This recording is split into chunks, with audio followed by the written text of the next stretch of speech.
विद्यार्थी मित्रांनो, सह्याद्री ट्युटोरियल्समध्ये तुमचं स्वागत आहे. अतिशय महत्त्वाची इम्पोर्टंट अपडेटच तुम्हाला द्यायची आहे म्हणूया आपण. गेला 1 आठवडा एकही व्हिडिओ YouTubeवर अपलोड करता आला नाही. त्याचं कारण पण तुम्हाला सांगायचं आहे. थोडासा डिस्टर्बन्स थोडा म्हणण्यापेक्षा खूपच होता. गेल्या आठवड्यात माझ्या गाडीचा ॲक्सिडेंट झाला. ओके. हीच गोष्ट तुम्हाला मी सांगायची आहे. गेल्या आठवड्यात खूप डिस्टर्बन्समध्ये होतो मी. मी तुमच्या समोर उभा आहे याचा अर्थ मी सुखरूप आहे. ओके. पण झाला कसा ॲक्सिडेंट हेही तुम्हाला सांगितलं पाहिजे. मी चाललो होतो गावाला आणि बघा, माझ्या गाडीचं स्पीड कधीही ओव्हर स्पीड मी करत नाही. माझा छोटा मुलगा नेहमी चिडतो माझ्यावर. तो म्हणतो, "बाकी सगळ्या गाड्या आपल्याला ओव्हरटेक करतात. पळवा, पळवा." नाही. 80, 70, 80, 85 या स्पीडनंच माझ्या गाड्या असतात. लक्षात घ्या ट्रॅव्हलिंग. झालं असं मी तुम्हाला जस्ट 2 मिनिटं तुमचा वेळ घेतोय. हा समजा हायवे आहे 2 लेनचा. ठीक आहे. या बाजूला खूप असं काम सुरू आहे, की तुमची गाडी इकडे घेऊच शकत नाही तुम्ही. रस्ता खणलेला आहे. जे आमच्या भागातले त्यांना माहिती आहे, की सातारा आणि कोल्हापूरमधल्या रस्त्याचं काम जोरात सुरू आहे. मी तुम्हाला जस्ट सांगतोय, इथं एक टाटा नेक्सॉन गाडी बरोबर त्याच्या पाठीमागे मी होतो आणि मी त्या गाडीला ओव्हरटेक करत होतो. ओके. म्हणजे मी या गाडीला ओव्हरटेक करतच होतो. त्याच वेळेस काय झालं, की या गाडीला इथून जोरात एक कुत्रा पुढे आला. जोरात आणि ह्याच्यातून तो इथं आला तेव्हा तो जो डॉग होता, कुत्रा होता आणि आमच्या गाडीमध्ये हार्डली 3-4 फुटाचं सुद्धा अंतर नसेल. ओके.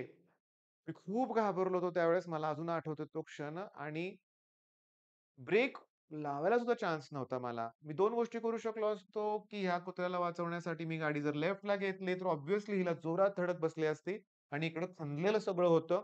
ती गाडी पलटी झाली असती. दुसरी गोष्ट याला वाचवण्यासाठी मी इमर्जन्सी ब्रेकिंग केलं असतं, तर पाठीमागून गाडी दुसरी लोकं रूल्स पाळतच नाहीत. अगदी चिकटून चालवतात. तुम्ही हायवेला सांगू का, मी बऱ्याचशा अशा Volvo गाड्या बघितल्यात, मोठ्या-मोठ्या ट्रॅव्हल्स बघितल्यात, की अगदी कुठंच सुद्धा अंतर ठेवत नाहीत. माझ्या पाठीमागे दुसरी गाडी होतीच. मी जोरात ब्रेक लावला असता, तर ती गाडी मला येऊन थडकली असती. ते पुन्हा खूप हे झालं असतं. पण मी लावला असता ब्रेक, पण नाही सुचवलं मला. त्या कुत्र्याला जोरात धडक बसली. पण त्याच्यावरून गाडी नाही गेली माझी. तो कुत्रा पुन्हा इकडं डिव्हायडर असतो तुम्हाला माहिती आहे, त्याच्यावर तो पडला होता. मनीषनं पाठीमागे बघितलं म्हणलं, तो पण घाबरला जाम पुन्हा. मग तो कुत्रा होता जिवंत. ठीक आहे, त्याच्या नशीब अंगावरून माझी गाडी गेली नाही. पण यानंतर अगदी म्हणूया आपण गेला आठवडा पूर्ण त्रासात गेला. ओके. मी तुम्हाला सांगू का? स्पीड पण जास्त नव्हतं. सगळंच व्यवस्थित होतं. पण मी ज्यांना-ज्यांना सांगितलं ना, सगळेच म्हणले, की "तुम्ही जे केलं ते योग्य केलं." पण अजून पण ते आठवतंय मला तो झालं काय, की प्राणी आहे शेवटी तो म्हणूया आपण आणि कोण त्यानं काय सांगायचं सांगा आणि पण मला नंतर कळालं, की त्याच्या पाठीमागे नक्की दुसरा कुत्रा लागला असणार आहे. जोरात तो प्राणी जेव्हा इथं आला, तेव्हा इथं आल्यानंतर तो पुढे जाऊ शकला असता. पण अचानक त्याला माझी गाडीकडे त्यानं बघितलं आणि तेव्हा तो पण हँग झाल्यासारखं झालं ना, त्यालाच थांबला. त्याच्यामुळे प्रॉब्लेम झाला. बरं याच्यामुळं हा अपडेट तुम्हाला मी देतोय. याच्यामुळं थोडंसं नाही बराचसा डिस्टर्बन्स झाला माझ्या म्हणजे माझी चिड पण झाली भरपूर.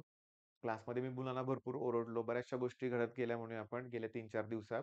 पण संघर्ष बॅचवर 2-2, 3-3 व्हिडिओ मी तुम्हाला अपलोड करेन उद्यापासून. आज एक व्हिडिओ अपलोड केलाय. मी दुपारी वेळ मिळाला की दुसरा पण करेन. राहिलेले सगळे टॉपिक होतील. आता इम्पोर्टंट क्वेशन्स त्याच्यावर घेतले जाणार आहेत. ओके. आज एक दिवस वेळ द्या. मला क्रॅश कोर्समध्ये दोन्हीकडून मिक्स रिएक्शन्स येतायत. म्हणजे आता जी बोर्डची भरपूर मुलं आहेत, त्यांना 11च आता नकोय, बोर्ड नंतरच घ्या म्हणतायत ते. ओके.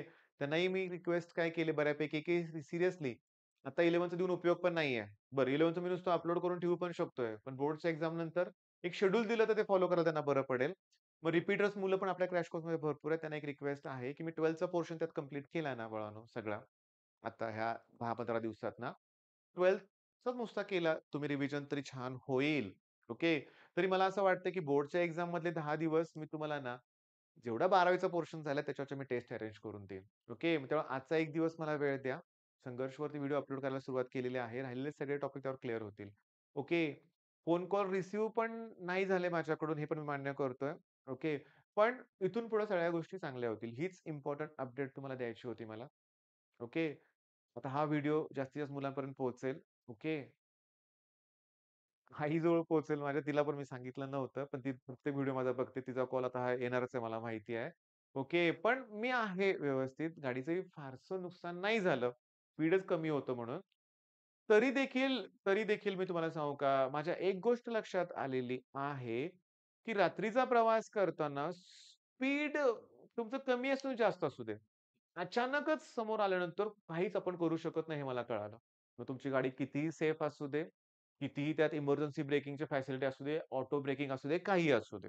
ओके. त्यामुळं ओव्हर स्पीडिंग शक्यतो टाळलंच पाहिजे. बऱ्याचशा गोष्टी आहेत, बऱ्याचशा गोष्टी माझ्या लक्षात आल्या. शक्यतो रात्रीचा प्रवास टाळला पाहिजे. पण नाही सगळ्या गोष्टी आपण हे करू शकत. ओके. पण ते सगळं जाऊ दे. सगळं काही व्यवस्थित आहे आता. ओके. व्हिडिओज तुम्हाला मिळत राहणार आहेत. तुम्ही अभ्यासाकडे लक्ष द्या.